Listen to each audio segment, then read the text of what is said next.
Welcome to The Third Story. I'm Leo Sidran.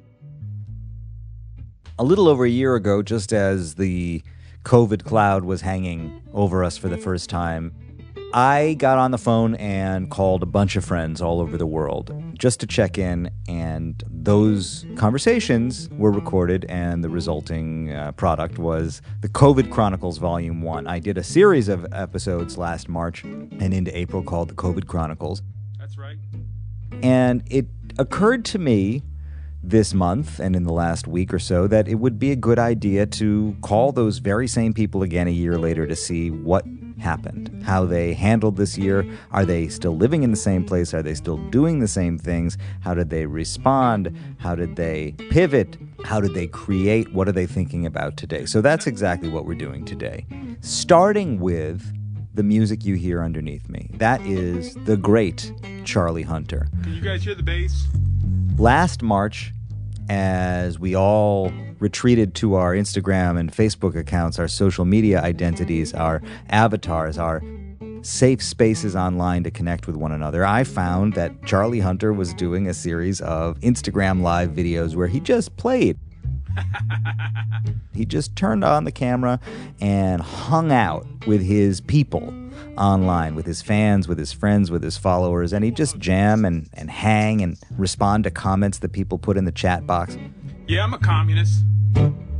That's right, but I can be a communist and play the damn guitar at the same time. Just the other day, I went to Charlie's Instagram page to see what he's up to, and wouldn't you know it? Yeah, man. He's still at it. This is a live stream that he did not so long ago, where he set up shop once again in front of the camera, just played, grooved, and from time to time, kind of talked to the chat box. Leaving the White House with my devil tail between my legs. So the more things change, the more they stay the same, at least when it comes to the brilliant Charlie Hunter. I don't want to minimize Charlie's output this year because he's been really impressive, actually. He's made records, he's done workshops, he's been prolific during a time when so many needles came off so many records. He managed to stay very creative. Before I set the stage for you and let you know who you're going to hear from, I want to remind you that you can visit the archive, all the previous episodes, including last year's COVID Chronicles, which might be a fun exercise to do. I don't know how much time you have on your hands anymore. I mean, we're not in March 2020, we're in March 2021, and we're not just sitting around waiting for somebody to call us so we can have a Zoom happy hour. I mean, life goes on. We're busy, I think. That's right. So you may not have the time, but if you do, I encourage you to go back to third-story.com and check out the archive, listen to these conversations from last year, and then you be the judge, and you can decide for yourself how far have we really come. Whoops. Of course, you can also then go to Patreon, patreon.com/thirdstorypodcast to support the project in a meaningful way, and I want to thank all of you who have done that this year because it has been really helpful. It not only makes me feel connected to you, my listeners, my people, my community, but also helps to, keep the wheels greased a little bit, so thank you for that. I started out this episode, same as last year, by calling my friend, longtime collaborator, practically family member, Gege Telesforo, outside of Rome. He's a very well-known journalist, radio and television personality, and singer, musician, producer in Italy. In the States, not so well known, but he's a real character and a real cat. Last year, I spoke to him first because Italy had been locked down well before we were. He was a harbinger. He knew what the future looked like. So we talked to him last year, and I'm going to start out this episode talking to him again. Following that, you'll hear a conversation with the saxophonist, John Ellis. John is a kind of a folk philosopher, for me anyway, and I like to talk to him a couple times a year, whether or not the tape is rolling, because he just has a very natural way of thinking about questions big and small. And I think that conversation, which is a rather substantial one, is a good place to sort of lay the foundation, the groundwork for what comes after that. After that, a quick chat with bassist extraordinaire Joe Dart, followed by guitarist Adam Levy and trombonist Ryan Keberle. There's more after that, but I'll check back in with you because I don't want you to have to keep track of too much.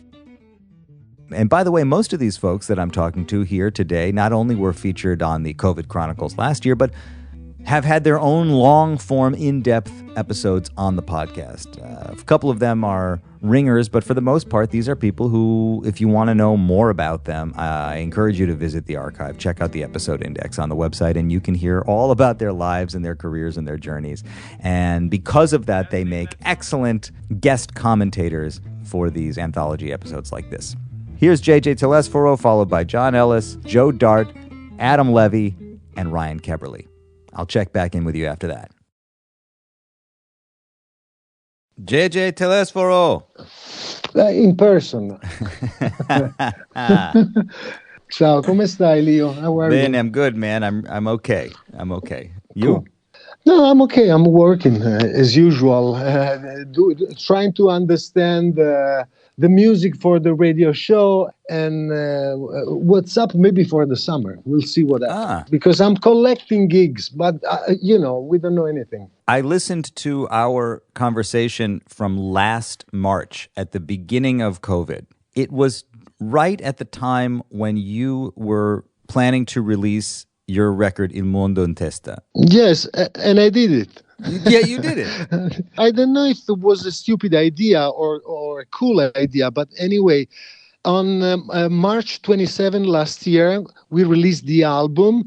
And of course, for the first time in my life, I did a lot of promotion using internet. So Skype, Zoom, and all the app we have on our cellular. But, was very strange because usually when we release an album and new music, at the same time, you have to go around doing gigs and doing interviews. You go in the radio station and blah, blah, blah. But this time was completely different. So I don't know if it was a cool idea to release the album or not. But anyway, I'm thinking that maybe in the future I'll be able to perform this new music. I don't know when, maybe when in 10 years, but we don't know.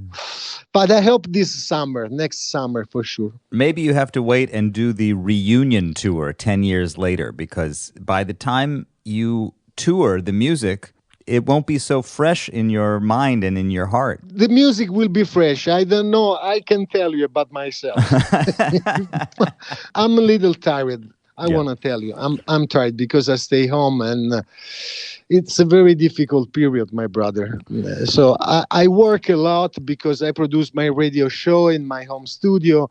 I'm still doing music, studying a lot of music, listening to a lot of new musicians from all around the world. But I think that maybe I'll be a better musician, but I don't know when I'll be on the stage if I'll be the same artist. I don't know. And tell me just about the feeling in Italy, because I think that maybe Italy has suffered more than most countries. You locked down first. You had extremely severe limitations on your protocol. Movement. Yes. Yeah. So tell me. You want to know the situation right now? It's very complicated now because we are in a sort of lockdown. So if you want to go out, you have to write something on the paper to explain to the government, to the police, what kind of activity you want to do out of your place. Okay.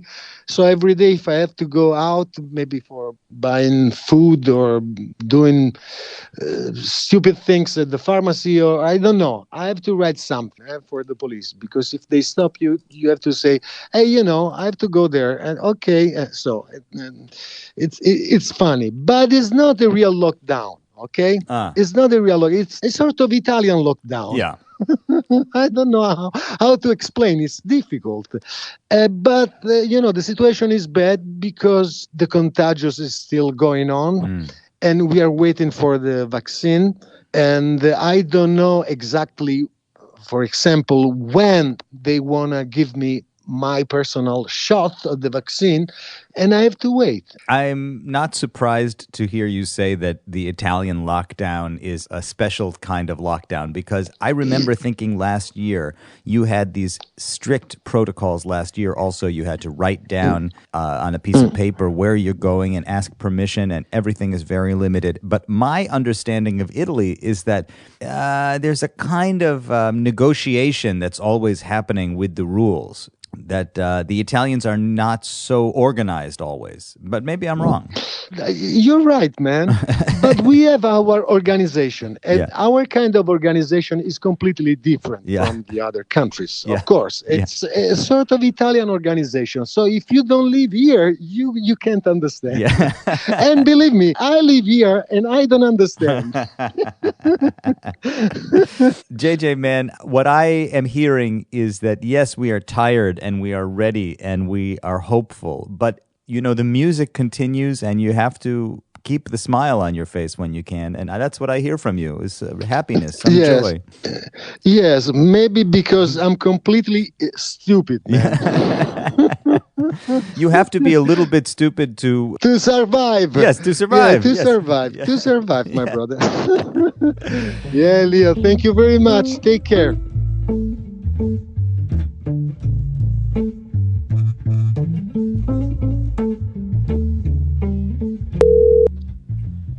Yes, sir. John Ellis. What's the word? Man, that's what I'm calling to find out. Give me a little outline of how you have confronted the last year. What has it been for you? I mean, not playing gigs was not hard to do because there weren't any gigs. Yeah. So, I mean, in the beginning, that wasn't really, I wasn't, actively choosing not to play gigs. It's just gigs didn't exist.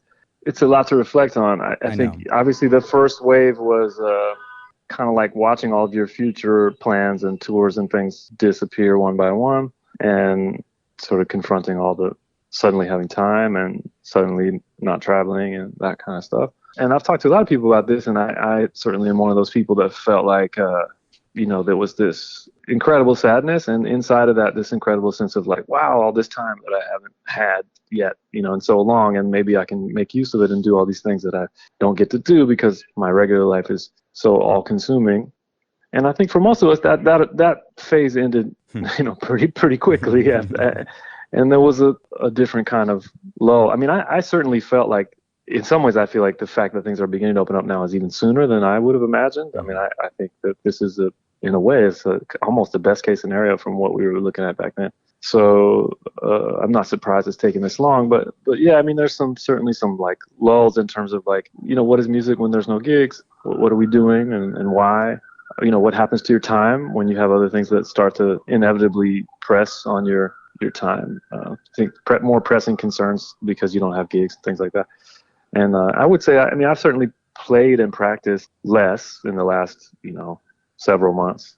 I would say 3 or 4 months than probably I have since I was 16. And I have a lot of mixed feelings about that. I mean, I think some of it is what I've started to figure out is I didn't let my guard down often. And now what I started to figure out is I can sort of get back, I don't lose as much as I sort of maybe would have thought I would. I don't know if that's a good realization or a bad one, but I mean, certainly now, because I'm still working, I still need to do some kind of playing. It seems like I'm getting asked to do something, once every couple of weeks or at least once a month, several times a month, so I have to kind of get it up and running, just in time to do those things. And it works. I mean, the winter was difficult because I think unlike most of my friends, I can't really do anything in my house. And so getting down to my rehearsal space, which doesn't have heat, it doesn't have air conditioning, but it also doesn't have heat. Getting down there in the winter and trying to be productive when, even if you run the 3 space heaters, you get it to 50, and it also doesn't have internet, so it's super difficult for me to go fully into teaching in the way that some of my friends have, because I can't do that from my house and I can't really do it from my space. So that, I think, made my situation sort of a little unique in that regard. But all of that's getting better. The weather is better. I can get it up to 60, 61 now. If I'm down there, that's a lot easier.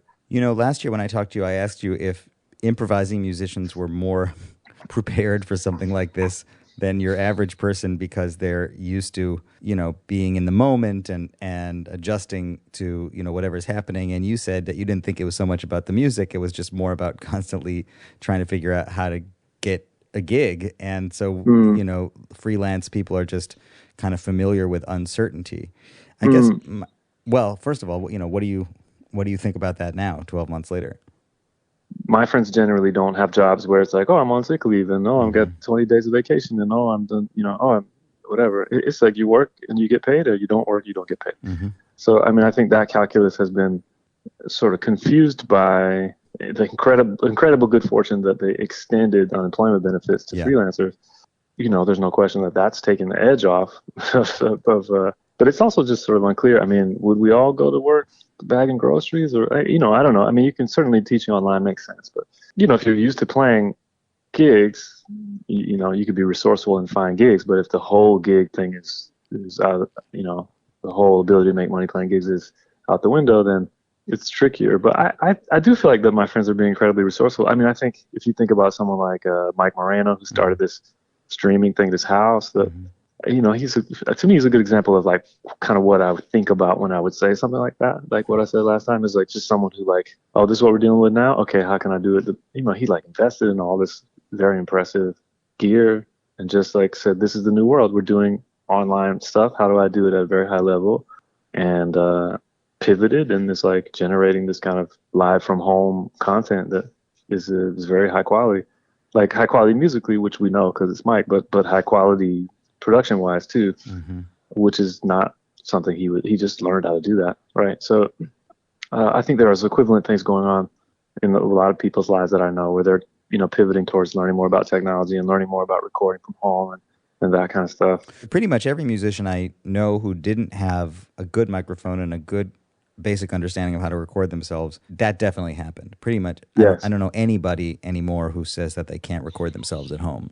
Right, that's huge, and I think that'll make a huge difference going forward. No matter what kind of world we sort of drift our way into, that'll be a part of it. Or like someone like Dan Tepfer who took all this time to solve the latency issues of playing a part and sort of turn that into a sort of a big career move, right? Like he's like gets written up in the New Yorker about that.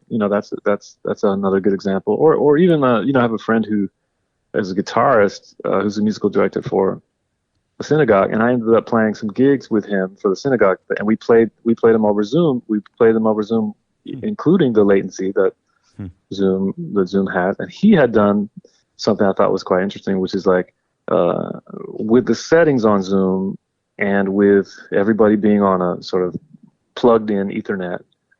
How much can you minimize the latency? And then after that, how much can you tailor the music itself to where that it actually works pretty well with the latency sort of included as a part of the challenge, which that's pretty fascinating. I mean, we did some concerts and they're kind of really interesting to listen back to because they don't, when you listen back, you hear them in a way that you didn't experience them because the latency changes the sense of the experience, but that doesn't actually mean that it doesn't work. It actually still sounds good. And the only way that it sounds good is that you have to be smart about your choices, like what kind of music you do. I've thought a lot about this year in terms of living through a war. Always growing up, and especially spending time in Europe, you meet people who lived through the war and experienced the war. And it always seemed almost impossible to me to imagine that these very same people who suffered and had these completely uprooting experiences are now just the person sitting across the table from you at the club. Yes. And I think that we kind of are those people now. I mean, everybody on the planet is those people.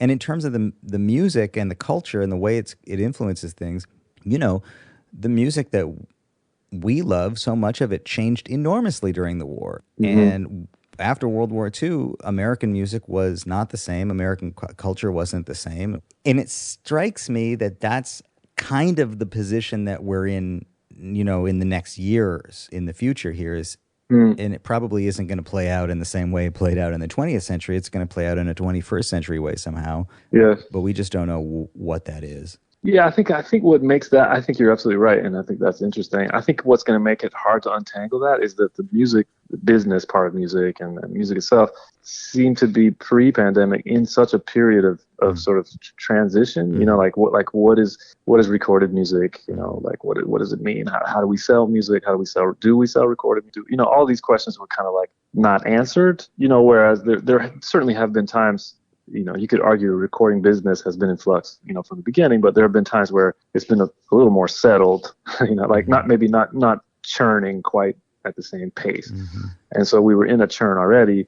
And so then this kind of just introduced this other chaotic, you know, element. So yeah, I don't know. It's going to be interesting. It's going to be hard to untangle. I think, you know, the extent to which our digital interconnectedness affected our experience of the pandemic in a way that was so unprecedented, and you know, everyone's sort of online. I mean, I don't know about you, but like, you know, my mom is like online in like a kind of super intense way.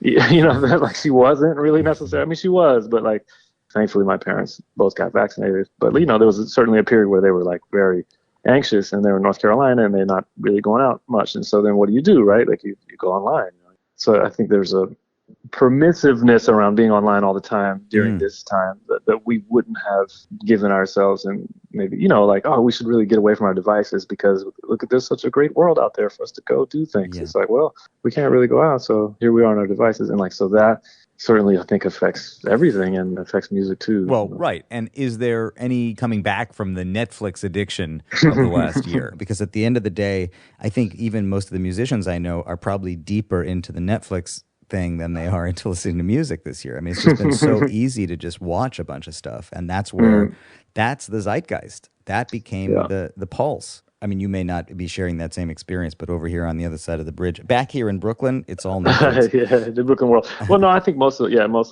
mean, curiously, in my house, we didn't go full in, you know, on the binging, but we did it. You know, of course, we did a little bit, but you know, when you say that, it sounds like you're being kind of like I don't know, like you're like all proud of yourself but we're not at all. Like, we're still on our devices like absurd amount. You know, it's not like we should get any special credit for not binging. Right. It's just like maybe we're just, you know, just binging our little handheld things, you know, next to each other, you know, whatever we're binging on. It's not, there's nothing sort of like virtuous about it.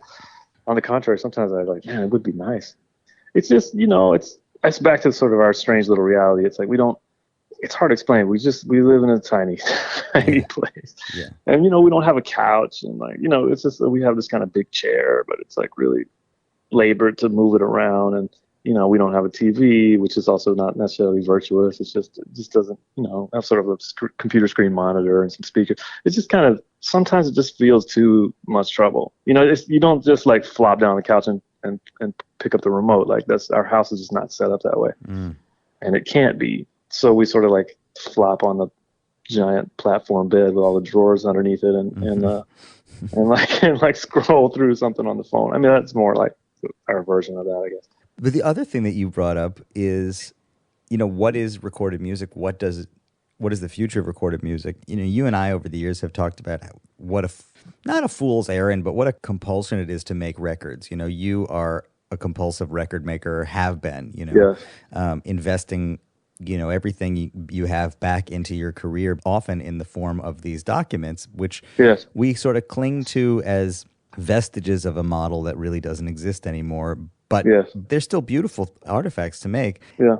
And it's already been kind of questionable whether or not we should be making records, and what the difference between a record and a document of some kind is. And particularly now, I think you're absolutely right that when live streaming takes place, especially on a high level where the sound is good and it's visual as well in the way it's presented, it's like, is that the record, or is a record something else? And if all gigs are going to start to be captured in a way that can also be live streamed, you know, what is a record just a gig that you got to choose between 3 takes on, or is it, you know, is it a polished, is it an edited thing? Like, you know, where does it begin and where does it end? I mean, I think it even speaks to the question of what, you know, what is a song? Yeah. Or is it just all publicity, right? Like, is it all just to keep keep the kind of look at me and what I'm doing fires burning, which is like what perpetual social media marketing requires, right? It's like you got to feed the monster, so it's like, oh, I made a picture and this is what I'm doing,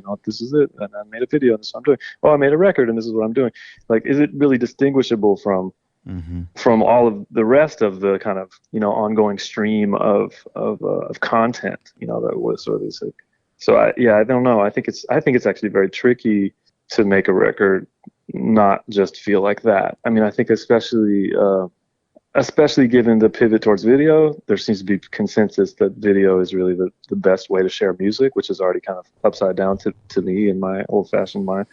But that, like, if you're going to put out a record and not have a lot of video that goes along with it, is that seems crazy, But then at some point, it's like, to me, I just feel like, well, do you even need the record? Maybe just make the promotional video, right? And that's it. That's like that's all people are going to consume anyway. On the other hand, when you think about how music has been experienced on the planet for thousands of years, it has always been visual, and it's only in the 20th century when we were able to document it on a record that we came to understand that you could experience music without looking, being in the space where it's being made, or without watching it being made. And the optimist in me says, well, maybe there is something about visually connecting, what you're hearing to what you're seeing. Sure. I mean, I think that brings up a couple of things. I think, experiencing something in 3 dimensions where you're in a physical space with people, I find to be pretty radically different than watching a two-dimensional video. But yeah, I mean, looking at images while listening to music, sure. I mean, of course. But I guess I understand the power of video, and I think about it to the extent that, like, I think video is more powerful in some ways. I think that if you have video, it takes over your brain. It makes it harder to experience it as music. I think you experience it as music video. So I think it's a little bit like of how, where do you want the lens to be? Like, do you think of yourself because if you think of yourself as a person who makes musical content, that is best shared through video, right? Or like video content that has some music, I think it makes good sense. But if you're just like, I want the focus to primarily be on the music, I think once you introduce video, it's very hard to control that. I think that it becomes about the video whether you like it or not. And I think it's good for us to kind of accept that and think about, okay, do we want to be making video? Like, because we shouldn't be making video while thinking we're not, because it sort of underestimates how people are experiencing that, right? It's like, no, I'm just sharing this video. It's like, well, the video starts to beat the thing. So how far you want to go to make that video be great, or be like something you really invest in. Like, did you train to make video? Is that something you're an expert at? Right? Like, it's just like, do you want to be an expert at making video? Like, is that where you want to now pivot? Yeah. So yeah, I don't know. I mean, also, to me personally, and this is just me, I find that the presence of a elaborate video setup while people are trying to make music together, like trying to record in the studio, alters the experience in a way that I just personally don't prefer. I mean, I'm okay with it. I do it all the time. I'm used to it. But if I had my choice, if it was like, what's going to give us the best result in terms of the music, having these video cameras in our faces or not having them, I would say not having them is better.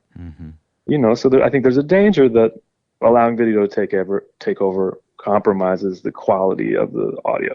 And we should at least, of course, I'm not, going to say that all the time. I'm not making any proclamations, but I think we should be sensitive to that's real. That's a real thing. When I started doing these conversations over the phone, over Zoom, for the most part this year, I've done the podcast over Zoom, because I said, well, I want to be able to at least make some virtual eye contact with people, because to me, the whole thing was always about looking at the person, being in the room. I refused until last year to ever do an interview that was remote in any way. Yeah.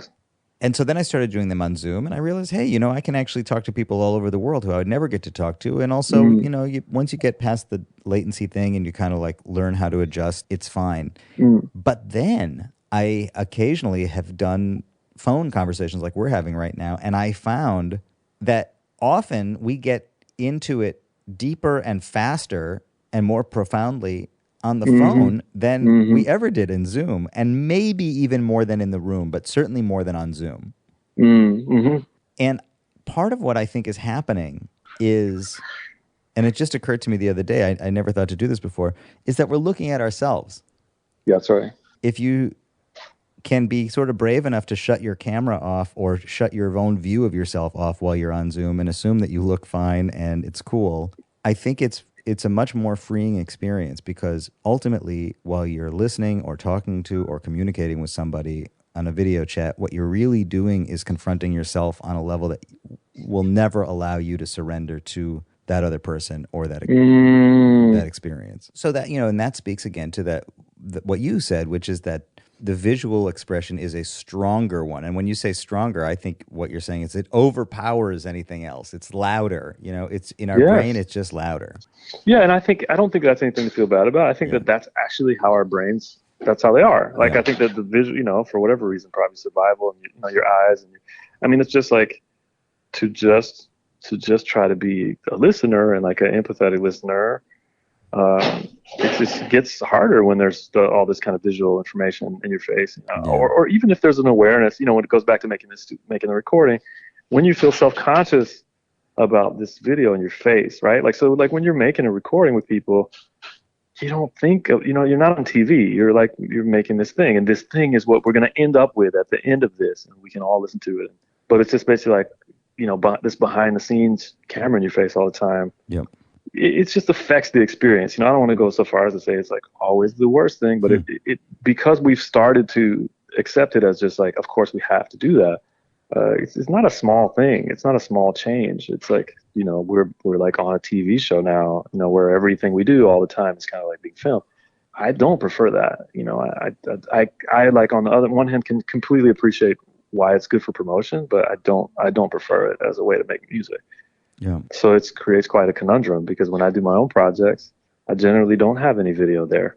and then when it comes time to promote them, I have the music, and nobody, it doesn't work anymore really to only have the music, right? So it's like, it's tricky to figure out how to navigate that. Once music became part of the content space, which is really what we're saying.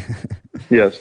You're in that same pool with TikTok and video makers. You're competing for that same space. And maybe that's the challenge of having lost gigs and what we have to go back to. Because that's the thing, man. If you're going to watch a live stream from Smalls on the same device that you watch The Daily Show and whatever else on, it's all it's coming through the same portal. And that's part of the... That's right. That's part of the challenge.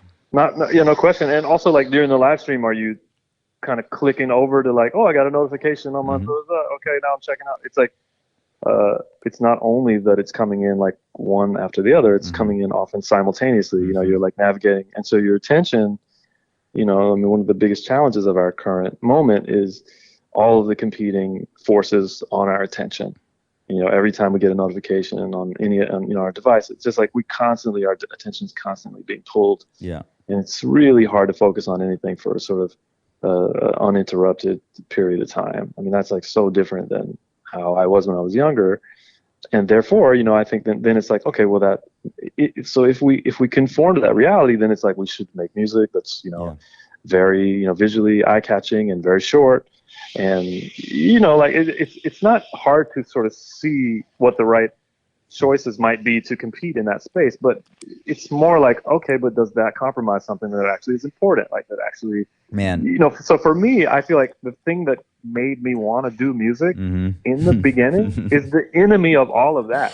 So how do I, so it's sort of like, I went into this vocation and because of what I felt like it represented, and suddenly I found myself, making soundbite advertising clips, and everyone's saying, no, that's what we're doing now. And it's like, well, wait a minute, that's not what I signed up. That's not what I like about music. Is there room in this space for anything else? John, thank you as always. It's just the wisdom of John Ellis never ceases. Man, come on. Likewise. It's always such a great and stimulating conversation. You know how to find all the nuggets of good ideas. It's great talking to you. I appreciate you, and hopefully I'll see you soon. Hope so. All right, man. All right, take care. Take care. Bye. Bye.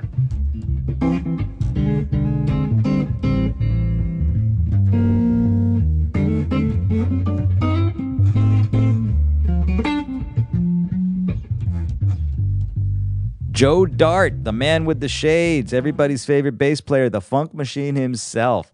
Man, I was just listening back to our conversation from last year, right when you had to cut your tour short with Theo Katzman and you were trying to figure out what you were going to do next. What do you think about when you think back on that time?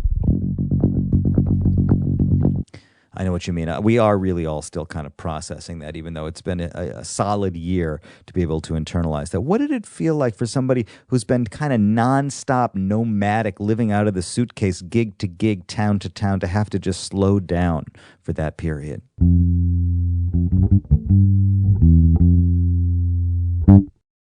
I hear you, man. But there's been some introspection? Yeah, you said it. Well, things are starting to feel more optimistic now. We're looking to the future.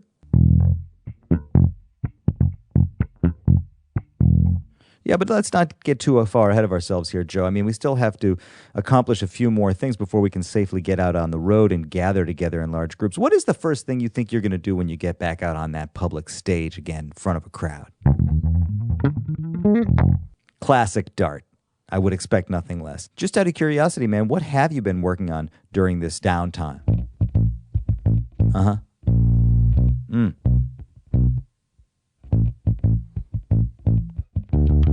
Now, can I tell him that you said that, or is this just between us? No, Joe. No, I'm not trying to start any trouble here, man.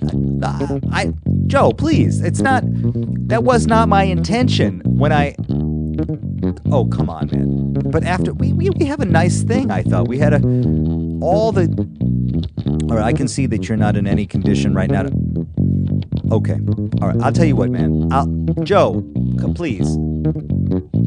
But I think you misunderstood. All right, man. I'll tell you what. We'll agree to put this one on the shelf and we'll pick it up again at a later time. All right, man. Okay. All right. Oh, take care. Leo. Adam Levy. How you doing, man? Good. How about you? Same. I'm out in the graveyard near my house. I like to come here sometimes. It's really quiet, and I feel pretty safe taking my mask off because I never see anybody, and I feel like 100 yards is a pretty safe bubble, you know? Man, I have to tell you, there's something really profound about the image of you feeling safest surrounded by a bunch of ghosts. Yeah, that's true. That's where I feel safe, in the graveyard. Yeah, yeah, man. It's a cool graveyard, not too far from where we live. And Bojangles Robinson's grave is in here, and kind of on the other side of the hill in the Jewish part, I've been to Houdini's grave. I wonder if he's still in there or if he broke out. Which graveyard is it? I forget all the names. The part that's near us is called Evergreen. Uh-huh. The Jewish part, I can't remember what that's called, but it's along Jamaica Avenue or Boulevard. It's kind of in, just south of Bushwick. That's where we are. We're in that kind of in between Bed-Stuy and Bushwick. Man, the last time I think I talked to you, I was riding my bike through Prospect Park, and I think you were jogging or walking through the park. Right. You had just moved to New York from L.A. Right.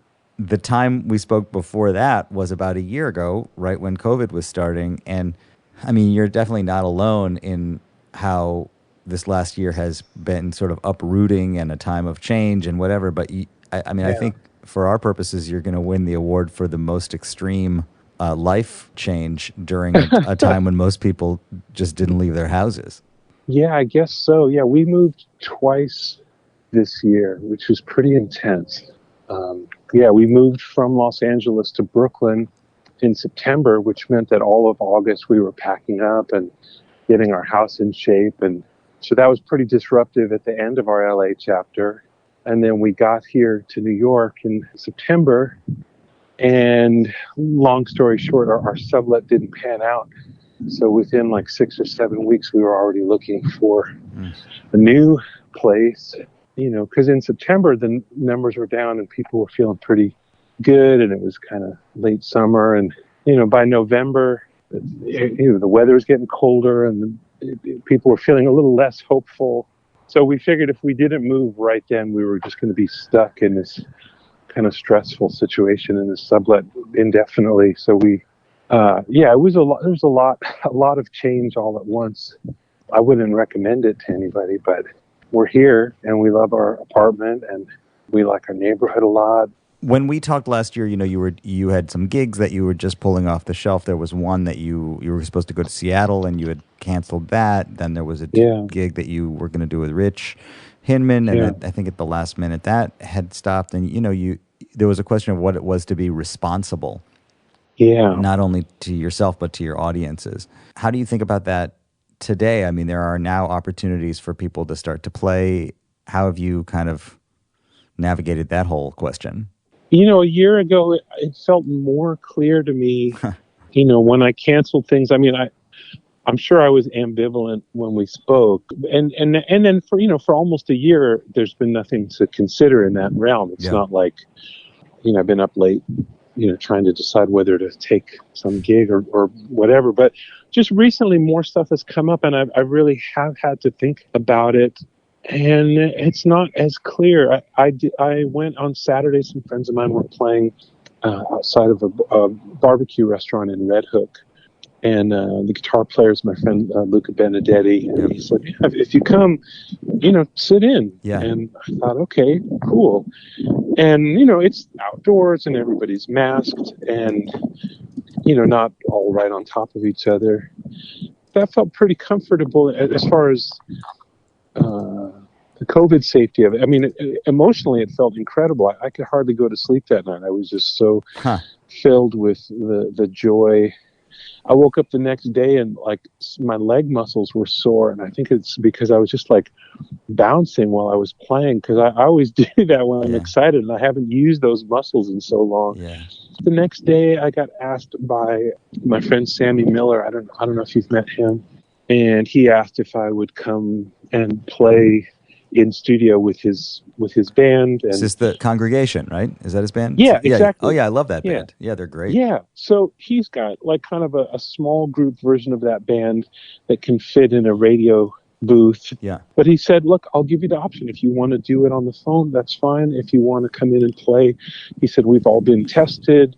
Everybody will be masked. I had to actually think about that one, just being in an enclosed space. But I did it, and it was really fun. And I'm doing another kind of thing in a couple weeks. I'm playing a couple songs with Michelle and Deggy cello. At a show that she's doing at Brick, although that's just a live stream show. There won't be an audience there. And all of these things I think about, more than, a year ago. It was this is just doesn't feel safe to do these things or responsible. And now it's just more of a mixed bag. We know more because everybody's tested more often, and a lot of people are getting vaccinated. I've had my first shot. I haven't had my second one. That actually kind of sums up how I'm feeling also, which is this tension between being really keen to do stuff and also now a familiarity with a kind of reclusiveness. And every little opportunity to do one of those things is like a tiny crisis, for me anyway. And in some ways, it was the easiest when we just didn't see anybody, and we didn't let anybody come and sit on our stoop, and we didn't let anybody come over, and I didn't take any gigs, and I just had my policy that I just don't do that. And as it started to open, I've also had my first shot. You start to go, oh, well, maybe I could do this and I could do that. And you're just constantly confronted with where your edge is. And it's actually causing me personally more unease than I've felt in a long time, because I think it's because of the sense of possibility. Yeah, isn't that something? Adam, it's great to talk to you. Likewise, brother. Take good care. You too. Ciao.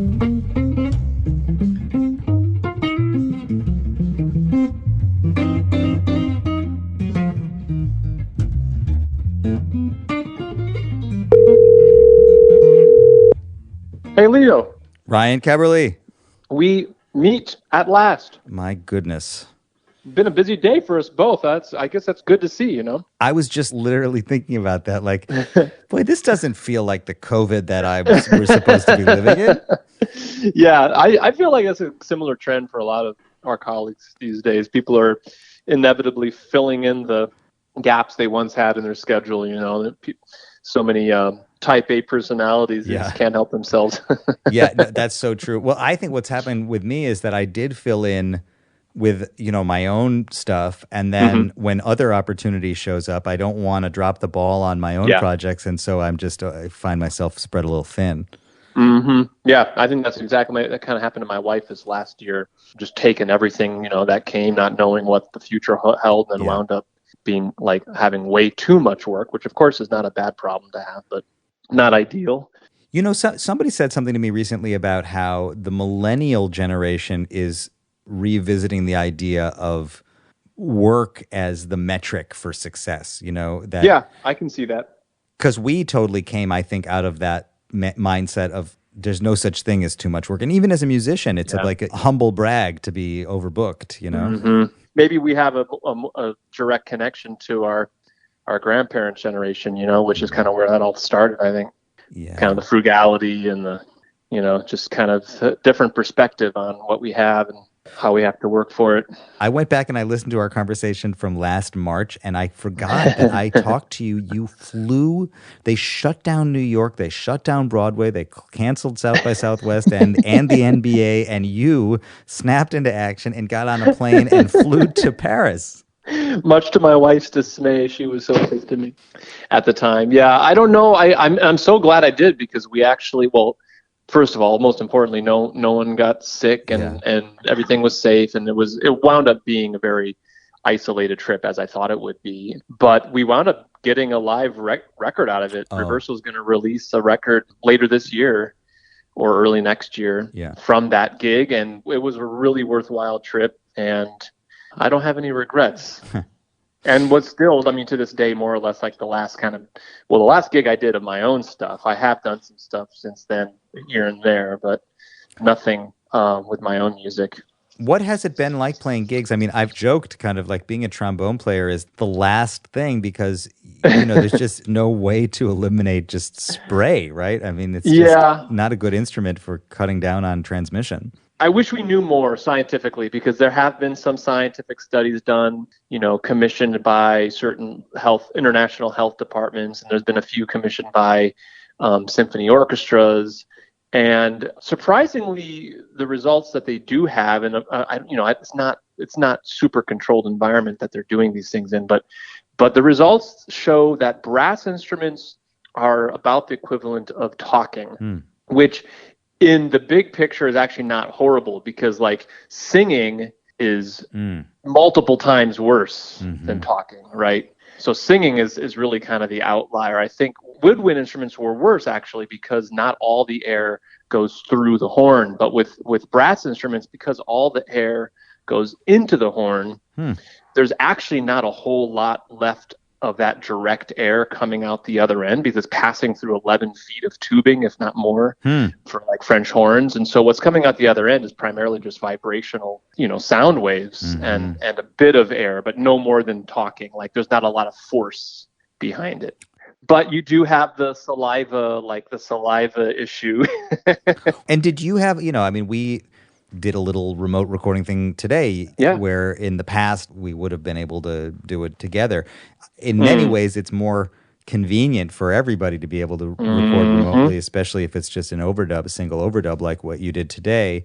Yeah. Did you have that together before COVID? Did you have a home Not setup? At all, man. I think I even probably asked you a couple of times, hey, can I come over and take advantage of your setup or, ask other friends? No, I didn't. That's like literally the first thing I did. I think my microphone, I made that purchase on like March 25th. Yeah. I saw the writing on the wall and wound up getting a good mic. During COVID, you guys moved to your place out of town, so you haven't been in town, and you're used to that now. We're used to it. My wife's job is fully transitioned up here, and she's killing it. And she's in real estate, right? She's in real estate, yeah. Well, she flips houses, and the market up here is insane. And that's actually how I've been keeping super busy. Like some of the things I had going on today were helping her. I'm kind of a part-time employee for her at the moment. It's a gold rush. Lucky for us, we buy shitty houses that no one can do anything with and fix them up. And this is kind of that last year and this year are kind of the years, so we're taking full advantage of it. We've ramped up the business and doing, got multiple projects happening simultaneously with multiple crews. And so when things return to normal, quote unquote, I will be in the city, 2 to 3 times a week, because that's my teaching schedule, is technically 2 full days a week. I don't have any intention of turning down the gigs that I love to do. I mean, I've already been pretty selective the last decade or so. So I'll still more or less keep doing the gigs that I've always been doing, even if it's a, like no paying jazz gig at Terrazza. Like I'm still going to want to do those gigs. My life will definitely look a bit different in terms of where I'm living and my kind of weekly commuting. But as far as the performance side of things goes, I sure hope that a few years down the line, and I do think it'll take that long, but I sure hope that 2-3 years from now, I'm running around as much as I was for playing, because I desperately miss that. I miss the community, I miss traveling the world and meeting new people and playing for new audiences every night. It's an interesting time, because like in some ways it's starting to feel like things are moving back to normal, but at the same time it hasn't really yet. Like I wonder if people are getting like we're apt to do, and like we did last year too, putting the horse before the cart. Maybe part of just being alive, of being human, is our ability to believe in things even when we know that they're not probably real, For sure, man. No, that is for sure. Well, man, I'm so happy to talk to you and to catch up with you, and I was happy to get to work with you today, but also just to hear your voice and hear that you sound good. Man. Ryan Keberle explaining why the trombone is a less dangerous instrument than we might have thought. Last year, as you may recall, I also spoke to a kind of cadre of folks, starting with artist manager Andrew Leib, who at the time I talked to him was sitting on an airplane trying to get out of New York and panicking majorly because all of his artists that he manages had tours that got canceled. And he, let's face it, what does a manager do? They create opportunity. When opportunity is not there, it can be a little bit of an existential crisis. And I think that Andrew was having one when I talked to him last year. This year, he sounds optimistic. Following that, we'll speak to a brilliant singer-songwriter, friend of the podcast, and one of Andrew's clients, Victoria Canal. She was living in LA the last time we talked to her. Today, after having spent most of the year in Amsterdam, she's living in London. So quite a transition for her. And then part of this same crew of Andrew and Victoria, friend of the podcast, also Ari Herstand. He's a singer-songwriter and also an educator and advocate for independent musicians. Good person to talk to in this very moment. And finally, to close it all up, to seal the deal, to lick the stamp, to tie the ribbon, direct from outside of Oslo, Norway, guitarist Lage Lund and singer-songwriter Joy Dragland, both good friends of the podcast. Last year when I spoke to them, they had recently arrived in Norway after living in New York for many years, and almost immediately the country shut down as COVID advanced. So what has the year of social isolation been like for them in Norway? Recent transplants to a new country, a new life with their family. Stay tuned to find out. To the station with the 2 keys in my hand.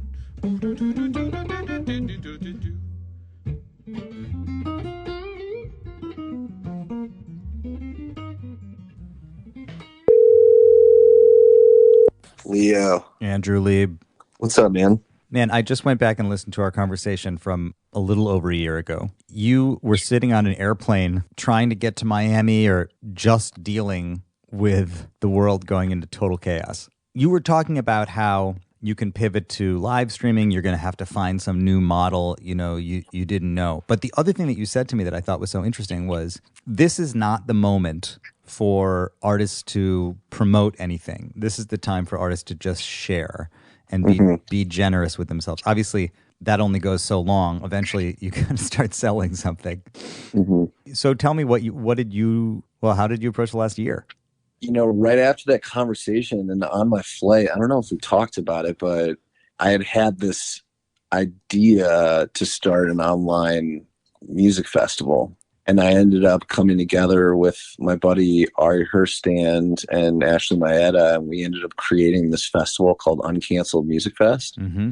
It ended up being one of the larger festivals to come out of the beginning of COVID, online festivals, because our model was really interesting, where it was a profit split and it was like super transparent, and a portion of it was going to music cares, and a portion of it was going to curators, and curators could be artists or venues. We had venues literally from all over the world that were basically curating stages, and then the rest of the money would go to the artists playing the stage. And all of a sudden, Rolling Stone's writing about it, and Billboard's writing about it, and Colby Calais playing it, and JP Saxe is playing it, and like it was this amazing hustle at the beginning, and we ended up launching this music festival. So that was incredible. And kind of set the tone. And in regards to giving back and kind of what I said, I feel like it rings true to that. Like, you know, it was this amazing time in music where, you know, artists maybe would go live on Instagram or go live on Facebook every once in a while. But like, I feel like everyone was stuck at home in their living room. Some people had recording rigs, some people didn't. Some people didn't know how to use like all the, you know, plugins and interfaces. Some people, you know, like world-class musicians were playing our festival and just going straight to their cell phone. And it was like a very unplugged, you know, lo-fi approach just to kind of provide entertainment for people, and people were tuning in from everywhere. And so I think at the beginning of COVID, that kind of set the tone. Everyone was just like giving free music out, or, you know, doing it in a way where their fans could support it. And we ended up raising maybe like 15 to 20 grand for music cares, and generating maybe like $80,000 for venues and musicians. Like, it wasn't a small thing. It was really amazing. So that kind of started off COVID for me. The other thing that I kind of came out of it with, that, you know, the last like big thing for me is I started managing a creator that isn't a musician. She's big on TikTok and Instagram. She's brilliant. Her name is Maris Jones. She's kind of like a content creator. She's like a mini filmmaker is what she calls herself. And that one was really interesting, and it's actually been super rewarding, super fun, and it has nothing to do with music and nothing to do with touring. And it's COVID proof. I mean, she makes it all from her apartment. So that was a pivot for sure, but ended up being something that's like really interesting. And now I'm working with all sorts of brands and you know, different creators and things like that. So that's been really fun too. Wow, man. Well, I have a feeling that we're going to have this conversation again next March. I want to be an optimist, and I'm going to say that there's going to be a renaissance in all arenas, but especially in art. And I think there's going to be a blossoming of music and connection and fun and live music and all that stuff. I can't wait for it, you know? Yeah. I mean, listen, I'll be totally real with you too. I had plenty of really dark moments this past year, and I think a lot of people did too. And, you know, again, I think a lot of things that were hanging on by the thread, you know, a lot of people had to look in the mirror and say, am I really happy? Is this really what I want to do? Wow, this pandemic has revealed a lot about myself, et cetera. And I learned a lot about myself. I learned a lot about what I want to do with my life. You know, I think that time in March, I was heading back on my plane and pulling out of this gig, and like all of a sudden my business is like, you know, everything's in question here, and what are we going to do next, etc. I kind of got to look at everything, fan it out on the table, shuffle the deck a little bit, and realize, you know, maybe I want to reallocate some energy here or do this here. And I ended up losing weight and getting in shape and going outside more and, you know, camping, and like, you know, I was lucky enough to be able to take this time for reflection and reshuffling. And I think a lot of people took that time too. And yeah, I do feel optimistic, man. I'm excited about what's to come. And, you know, all my clients are feeling excited and optimistic too. So it's good. It's good. Well, I'm going to call one of your clients right now and check in with her. I appreciate you calling me. Let's do it every year. How about that? Next year in person. Andrew, take care. All right. Cheers, Leah. Thanks. Bye.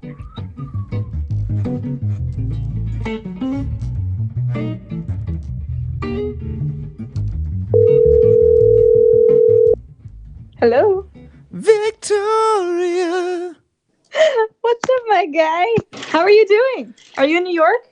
I'm in New York. I'm in that same room where we first met. But you've actually made a lot of changes. The last time I talked to you, you were in Boston. you had 30 dates that had been canceled, and your parents had encouraged you to get on the last flight out to get to Amsterdam.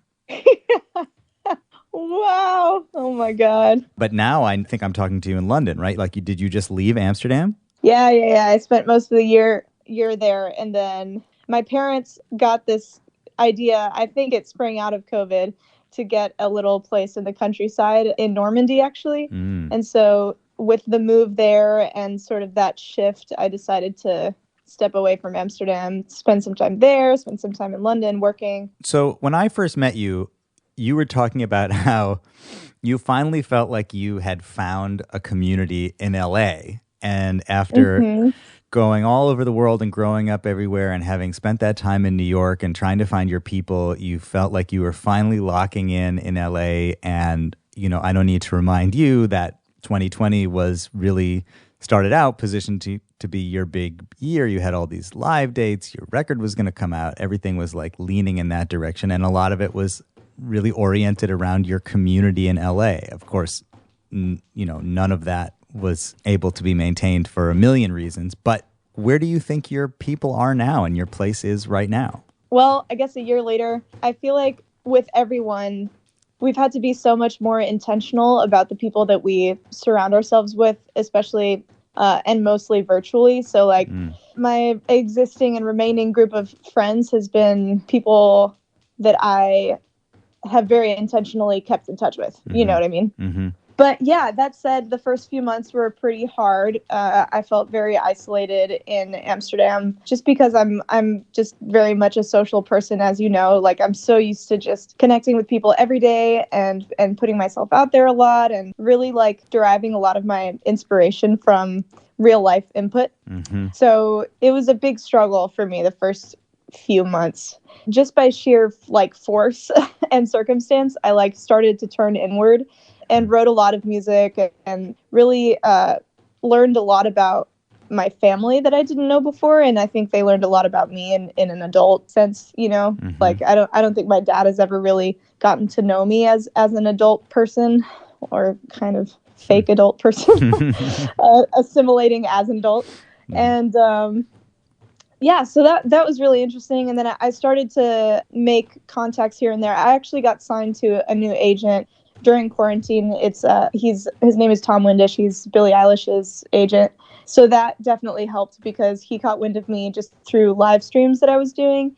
And he introduced me to some folks in Amsterdam and London that have been major friends and collaborators and just sources of joy for me and of work and productivity.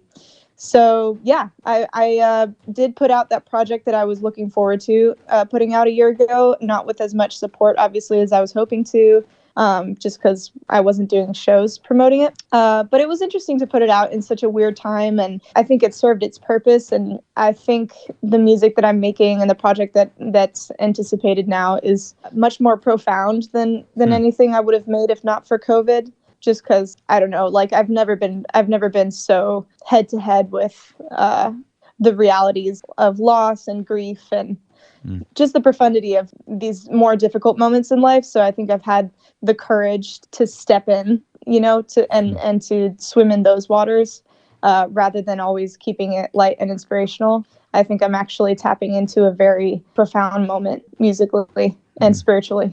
You know, there's that message over and over again that I think so many artists are having with themselves and each other and their business partners and everything, which is like, you know, what do you do when the record or the project doesn't connect the way you think it's going to? And the answer, or you hope it will, or what do you do, even if it does, what do you do next? And the answer is always make more, you know, make more songs, make another one, keep going, and hope that you feel as good or better about the next one as you did about the last one. So I love hearing you say that. Rather than seeing it as any kind of a disappointment that you weren't able to tour it, you're just saying, but wait for the next one. This new one is really, that's what's up. Definitely. I mean, I honestly would much rather be in that situation than one of like, oh, I've made my best work and it only goes downhill from here. Right. You know, I think that's like actually a much more difficult position to be in. Like, oh, you've won 5 Grammys for this record. Like, how do I follow this up? You know? whereas I'm still very much like dreaming and very much building towards something. So I'm just trying to enjoy that process as much as possible, and also just be in it for the process, because if you're, I think any artist who's in it to like put shit out is always going to be disappointed. So I've really tried to let go of results and really just try to tap in as heavily as possible into the truth of the music. I think if there's one thing that this COVID thing has taught me is just not to be in such a rush all the time. Yeah, and for you, I can see how that would be so profound because you are so young and you feel so. I said this to you last year when I listened back to our call. I remember saying to you, I know you're young, but I'm looking to you for the answers. I'm looking to you for the wisdom. I'm looking to you to make me feel okay because you just have that old soul quality about you. But I think on the other hand, I imagine that so much of your narrative has been connected to your youth and being exceptional and young, and so it's hard not to be in a hurry when that's part of who you are, and this is just basically like shut down any sense of timelines, and especially being in a hurry. Yeah, well, thank you for saying that. That's really sweet. But yeah, I do think that's one major lesson that I've learned is just like letting go of this timeline idea of like, okay, I gotta be by this certain level, by this certain age. And I think I'm just loosening my grip on myself a little, actually. Yeah. So that's a good feeling. And I'm just trying to take it easy while also putting my best into what I'm doing. So. Well, I can't wait to hear what comes next. And you sound really excited about it. So I'm sure it's going to be fantastic. I am so excited.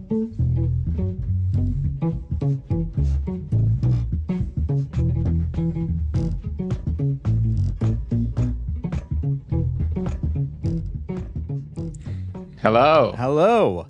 Ari Herstand, last year in March, just as the world was shutting down, we had a phone call, and it was an actual phone call. We were talking on our cell phones, doing interviews like a couple of schnooks who didn't have home podcast rigs set up. First of all, just give me a sense of the outline of your last year. Any major takeaways? Yeah, I mean, personally, I made a whole record in quarantine. I've never made a record before where I wasn't in the live room with other musicians, within feet from me physically. And this entire record was made in quarantine with my producer who lives 15 minutes down the road, but we did it over Zoom using audio movers and other fantastical new technologies that have just kind of come out. And the record is now coming out. I'm in the process of releasing it right now. So that was a new process. I didn't know how that was going to go getting into it. I think that the biggest takeaway for me this whole year, now getting into the space of releasing the record, nothing can replace the electrifying experience of being with other humans in a room.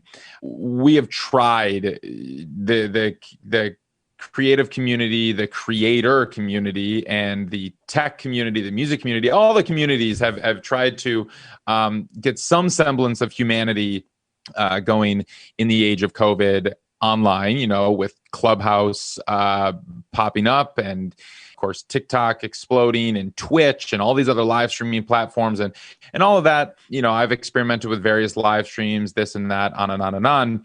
But I think the biggest takeaway for me is that I miss performing live with other people, with the reaction in real time from humans. Like I've been releasing these singles, and it's really wonderful to get the response from people hearing how the music is resonating with them, and they're sending me DMs and emails and comments and all that stuff.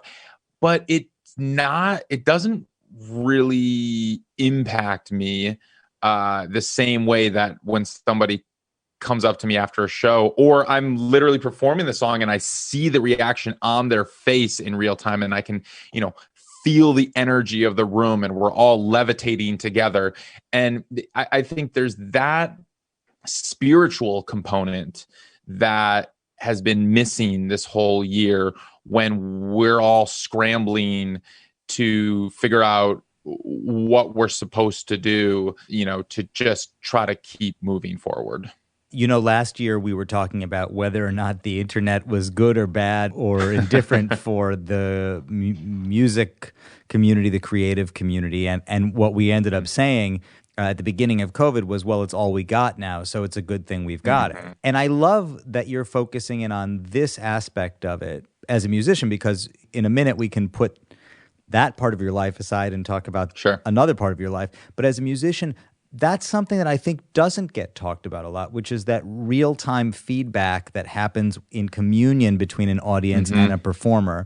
And there is a difference between the feedback that streams and likes gives you and the feedback of really understanding and intuiting as a performer that you are connecting at that moment with people. That's something that actually can't as conveniently be reproduced through streaming. And I have to constantly remind myself to practice what I preach, because I always, as the Ari's Take business guy, am trying to remind people constantly that algorithms don't have feelings. There is no heartbeat behind an algorithm.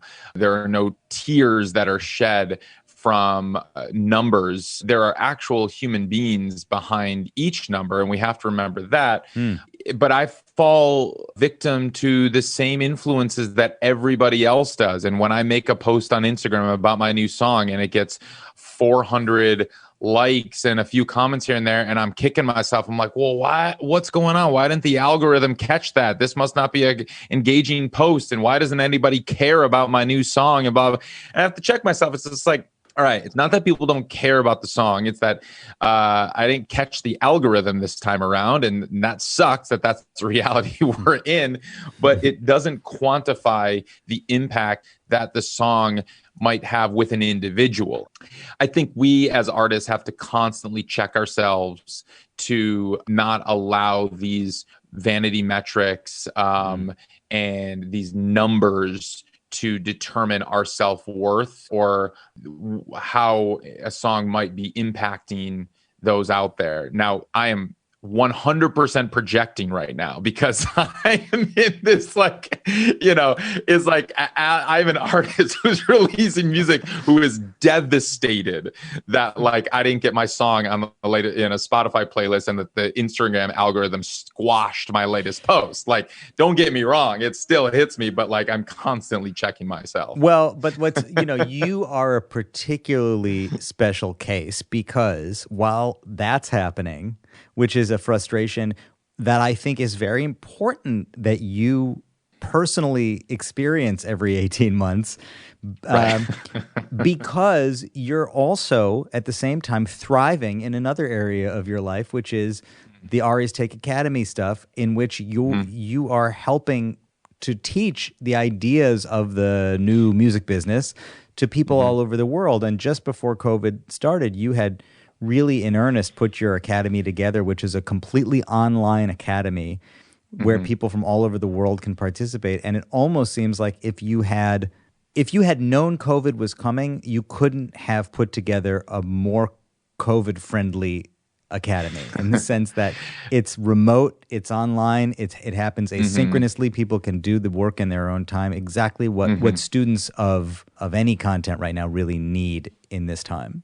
Totally. And I'm very fortunate that I have this arm of my business that is bringing so much value to so many musicians. And yes, because it is all online, I think a lot of musicians, a lot of artists, and just people in the industry took to it when they had all this extra free time and some stimulus checks. And they're like, you know what? I want to advance my education. I want to learn how all these things that I've been putting on the back burner, I want to actually hunker down and learn to do. And yes, I'm so grateful and fortunate that in 2020, Ari's Take grew, and we were hiring people and everything, and that's because people were gravitating towards this more kind of virtual learning style systems. And Forbes wrote an article saying, what does the future of music education even look like with now all these universities kind of some of them shutting down, but enrollment is down across the board, and maybe some virtual universities like Ari Herstand Academy could be what the future of music education looks like. And so, you know, we're seeing this opportunity for ways to help educate the greater music community at large, especially with experts in the space that, you know, don't necessarily have to be in a physical space, who can come and we can bring the foremost experts on any topic and bring them in to try to help educate the community. Are you following this NFT situation? Oh yeah, I've been like eating it up. I was on a Clubhouse a couple days ago with Gary V talking about how NFTs, and for those listening who don't know what NFTs are, non-fungible tokens. Basically, it's digital art on the blockchain, and so you cannot replicate this digital art form. And it's traceable. And Gary V was saying in the future, just like we all have social media accounts, everyone is going to have an NFT account, and everyone will eventually have NFTs in their digital wallet. There are tons of artists right now that are doing NFT drops. Kings of Leon, of course, you know, did their album as an NFT. But I think it's a really interesting thing. It's so new right now. Like what NFTs are looking like right now are not going to be the consumer facing NFT model in like 2 years when it actually gets to consumer grade NFTs. But what's exciting about the NFT space is that similar to when Kickstarter came out or Patreon came out, fans could support their favorite artists in a way that made sense to them directly, going straight to the artist. Now, this is a way that fans not only can support artists, but they can invest in artists. And so this is kind of the first time that this is happening where fans can now invest in their favorite artists. And even, you know, you buy one of your artist tokens, and maybe in a year that token has quadrupled or you know, 1,000x in value, as like what we're seeing oftentimes. And now you're kind of, you know, one of these original supporters of the artist, which is cool. Where we're at right now, it's all speculative. I mean, the only people who are really buying NFTs are those who are in the crypto community. And it's like you're in the stock market and you're just like, you're waging your bets and you're gambling right now. And it's crazy. I mean, everyone's launching an NFT right now, and it's not really focused on their fans. Like the ones who are most successful are not the celebrities who have big followings on Instagram. The ones who are most successful are the ones who understand the NFT community and are doing live auctions on Clubhouse with, you know, the crypto geniuses and founders and those who like understand the space and can rally up the giant NFT community into the space. So I think it's a really there's a lot of potential for the NFT community and just in general for music. I think it's going to have a very positive impact on music. It's another way to cut out the labels and show that, you know, you can make money without the labels. It's very new right now. Yeah. I just got an email from Jack Conte's People in response to my asking if he would like to do a follow-up with me. And his response was, Jack doesn't have any availability. So I'm going to assume that he's busy. This has been a busy year for him. Patreon, Jack Conte of Patreon, yes. Sure. That's how 2021's been going for him. I believe that when they say he has got no availability, because honestly, I don't know how he can run a company like Patreon and be a founding member of Scary Pockets and continue to pump out content like that. Even during COVID, they've been releasing videos with Scary Pockets. So right, it is shocking, and it is really true. I mean, maybe you feel this way. I do. I think that to some people, I look productive, and it looks like I managed to stay creative and have a certain amount of output, but I look at other people and I just feel completely dwarfed by them. There are some people out there that are just, and I consider you to be one of them, somebody who's just like really stays extremely active, and it requires enormous discipline. And this year was a great test for those of us out here trying to continue to create and produce and share and be relevant. And, you know, I think for those who don't have that entrepreneurial spirit or the self-motivation and the desire or will to pave their own way and figure it out on their own, definitely struggled. I feel fortunate that that's just been hardwired into me from the beginning. I've never followed any path that was paved before me. I've always paved my own way and had to figure it out. And so you throw this wrench into my wheel and, I'll just get on another bike and I'm not even going to try to fix it. Yeah. So, yeah. At heart, I am a teacher at heart. And so I'm constantly learning, but that also inspires me. Yeah. Well, me too. It inspires me too, Ari. Thanks, man. Thank you.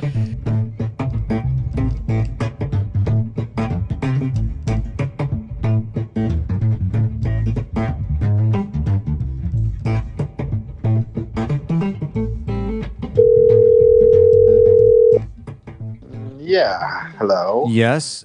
Hello. Lage Lund. Is this Lage Lund? This is something like that. Mm-hmm. So what I'm doing is talking to everybody that I called a year ago. It's actually a little more than a year and a couple weeks ago, right when COVID was setting in. And I don't know if you remember this, but you and Joy were my last conversation of this episode. That you closed out the first conversation that I had sort of publicly about what COVID was going to mean for musicians and friends around the world. And you, at the time, you and Joy, you were definitely like a bottle of wine in, hanging out, toasting to the inevitable chaos that lay ahead of us. Downfall. But you and Joy sort of said that you knew what was coming because Norway was like 2 weeks ahead of us. Like you had closed down earlier. Everything was, more severe in Europe before it was here. Right. And I guess my first question is that still the case? Do you know what my future looks like? It's totally changed. You are in the future now because we don't have any vaccine over here. so we're I think you guys are probably like, I don't know, 6 months ahead of us, 4 months, something like that. Hi, Leo. Hi, Joy. How are you? I have to say, I am very disheartened and disappointed. I mean, Joy, you texted me last week that Norway was blowing it and that they were telling you that you would be eligible for a vaccine sometime in August, which just seems shocking to me because what is the population of Norway? Like a little less than the population of Philadelphia? I mean, how can they not get that together? I know. It's not in Norway. It's just like Europe. Like they just, I don't know if they forgot, like they didn't think about it or like, I don't know what happened, but obviously something is not. Yeah, so, like I said, you guys are probably at least like 4 or 5 months ahead of us with that. The way it looks now, it could change, I guess. But yeah, I feel enormous disappointment because as an American, like Joy, I'm sure you feel the same way. I don't know if she's still listening, but oh no, she's long. Yeah, she left. She heard she heard what was going on. As an American, we always like, especially once you get the chance to leave the country and you see how slightly more socialized systems work, you go, oh my God, how great would it be if we had this infrastructure like these other countries and if we invested in public good and in education and social welfare and all that stuff. And so I kind of wanted there to be this see I told you so moment and see that, Northern Europe of all places should be the ones that got it together. But I do think, unfortunately, that American business interests got this thing taken care of here. I think that we just I think you're right. You know what's funny though, Leo? I've been just like totally freaking out about this and I keep bringing it up to like Norwegians left and right. I'm like, hey guys, like where's the vaccine? Aren't you guys mad? Like where's all the outrage? Like where is it? And I'm like, I have this like angst about it, and like I just can't accept that it's like not happening over here. Yeah.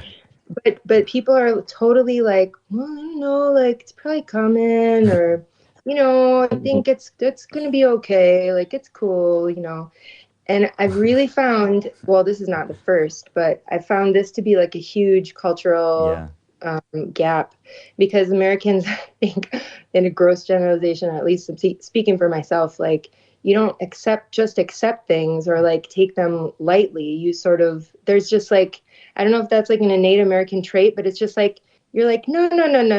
That's not how things are going to be. Like, I demand a vaccine, you know, but there's nobody responding to my demands so far. That's an unexpected twist on it, but it feels related to what we talked about at the beginning, where it was like the whole time in the United States up until right now, so many Americans refused to even put a mask on, you know, and they were saying, well, the government doesn't tell me. Refusal works both ways. And it works both ways, because in Norway and in so much of Europe, it was like, well, the government says I got to wear this mask on, I better put this mask on. The government says I shouldn't go here. I guess I won't do that because I trust my government. And here it's been from day one, it's been, no, it's not about the government, it's about me.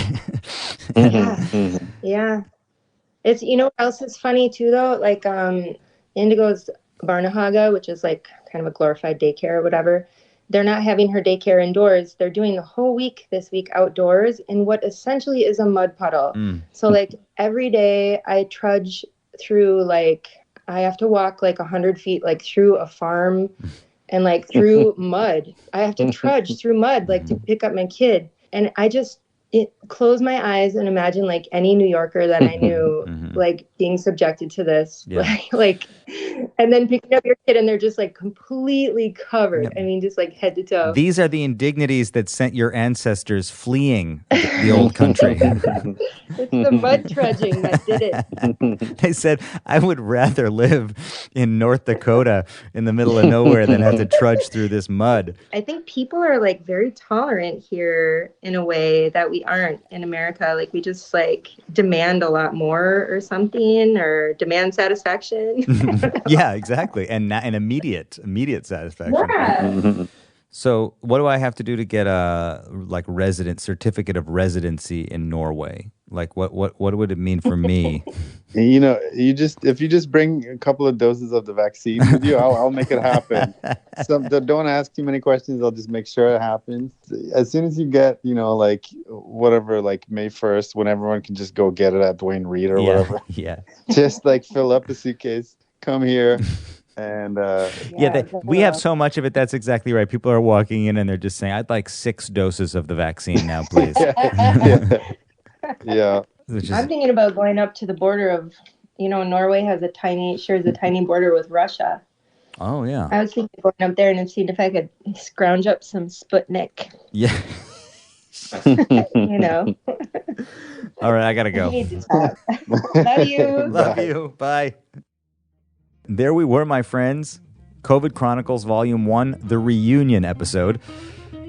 What can I say? I feel somehow empowered, optimistic, challenged, curious, inspired, frustrated, fearful and proud, exhausted and invigorated all at the same time. Is that possible?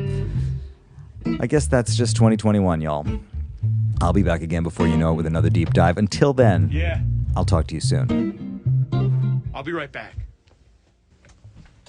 What's up, bud? Need 3 hands for this. I'm doing this internet, Instagram live thing. You okay? Yeah, no, the chicken just fell over. Oh shit. Okay, I'll be right there. My son is making dinner.